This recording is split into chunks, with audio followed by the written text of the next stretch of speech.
वाळू असो कुणी असो, मला सुद्धा त्या बाबतीमध्ये माहिती मिळत आहे. त्या अनुषंगानं तुम्हाला येत्या काही दिवसामध्ये वाळू चोरीवर प्रभावी कारवाई तुम्हाला दिसेल. क्लबवर तुम्हाला प्रभावी कारवाई दिसेल. मटका वगैरे असेल त्या ठिकाणी तुम्हाला प्रभावी कारवाई दिसेल.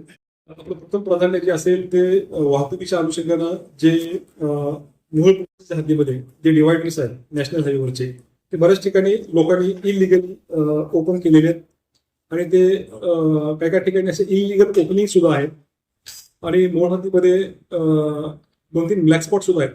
त्या अनुषंगानं ते ब्लॅक स्पॉटच्या अनुषंगानं काय उपाययोजना केल्या जाऊ शकतात जेणेकरून फेटाचं प्रमाण शून्यावर येईल, त्या अनुषंगानं आपण सर्वतोप्रती जे इलिगल ओपनिंग केलेले आहेत ते एनएचच्या माध्यमातून बंद करू. नंतर जर कुणी असं ओपनिंग जर पुन्हा केलं तर संबंधित मग धाबा चालक असेल किंवा पेट्रोल पंप चालक असेल कुणी असू दे, तर त्यामध्ये त्यांच्यावर ज्यानं ओपन केलंय पुन्हा जर ओपन केलं तर त्यांच्यावर गुन्हे दाखल केले जातात. म्हणून तालुक्यात जनावर चोरी वस्तू माल चोरी मोठ्या प्रमाणात आहे. त्या अनुषंगाने त्या अनुषंगानं आपण डीपी पथकाच्या मार्फत गोपनीय माहिती घेतोय.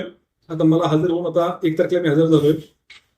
गोपनीय राबवावी लागेल आणि त्या अनुषंगानं मिळालेली जी माहिती आहे त्या अनुषंगानं जे चोरीचे गुन्हे आहेत त्या अनुषंगाने ते आटोक्यात आणण्याचा प्रयत्न केला जाईल. सर, मोहोळ शहरामध्ये अनेक ठिकाणी ट्रॉफिक खूप होते, त्याची मार्ग आपल्याकडे निघेल का? आता पहिले ते साहेब येऊन गेले, त्यांचा मार्ग निघाला नाही, पण आपल्याकडे निघेल का? काय सांग? मोहोळ शहरामध्ये ट्रॅफिक म्हणजे ट्रॉफिक खूप होती, ब्रिज खाली आहे, पंढरपूर रोडच्या सर्व्हिस रोडला आहे, ट्रॉफिक हलतच नाही. आता त्या ब्रिज खाली बऱ्याच ठिकाणी असे ते हॉकर्सचे गाडे बिडे आहेत. बऱ्याच ठिकाणी त्या ठिकाणी फळांचे स्टॉल्स मांडलेले आहेत. काही ठिकाणी त्या इलिगल त्या ठिकाणी गाड्या पार्किंग केल्या जातात. ते सगळं पार्किंग बिल्डिंग सगळं काढून घेतलं जाईल. इलिगल जे स्टॉल्स त्या ठिकाणी फळांचे ज्यांनी उभारले ते सुद्धा काढून घेतले जातील. दुसरी गोष्ट ज्या उपाययोजना म्हणजे टोटल ब्रिज हा मोकळा केला जाईल खालून. त्या ठिकाणी कुठल्या प्रकारचं पार्किंग राहणार नाही. फळांचे स्टॉल्स किंवा इतर काय दुकानं बिकानं असतील ते त्या ठिकाणी काढून घेतली जातील जेणेकरून त्या ठिकाणी ट्रॅफिक जाम होणार नाही. पंढरपूर रोडला सर्व्हिस रोड आहे, त्या ठिकाणी पण तिथं त्या ठिकाणी कॉम्प्लेक्स आहे, पण त्या कॉम्प्लेक्स समोर पार्किंगची व्यवस्थाच केली नाही, पण या सर्व्हिस रोडला पार्किंग होते, तिथला मार्ग अजून निघत नाही.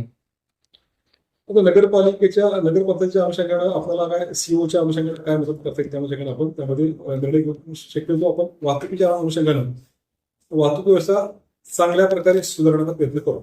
मोहोळ बस स्टँड या ठिकाणी अनेक चोरी होती, त्या ठिकाणी आपले एक कोणतरी कॉन्स्टेबल असणं गरजेचं आहे. हो, त्या ठिकाणी आपण त्या ठिकाणी कॉन्स्टेबलची नेमणूक करू.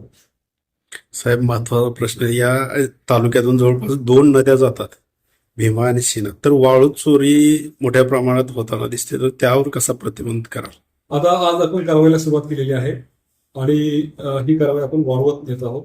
वाळू असो कुणी असो, मला सुद्धा त्या बाबतीमध्ये माहिती मिळत आहे. त्या अनुषंगानं तुम्हाला येत्या काही दिवसामध्ये वाळू चोरीवर प्रभावी कारवाई तुम्हाला दिसेल. क्लबवर तुम्हाला प्रभावी कारवाई दिसेल. मटका वगैरे असेल त्या ठिकाणी तुम्हाला प्रभावी कारवाई दिसेल.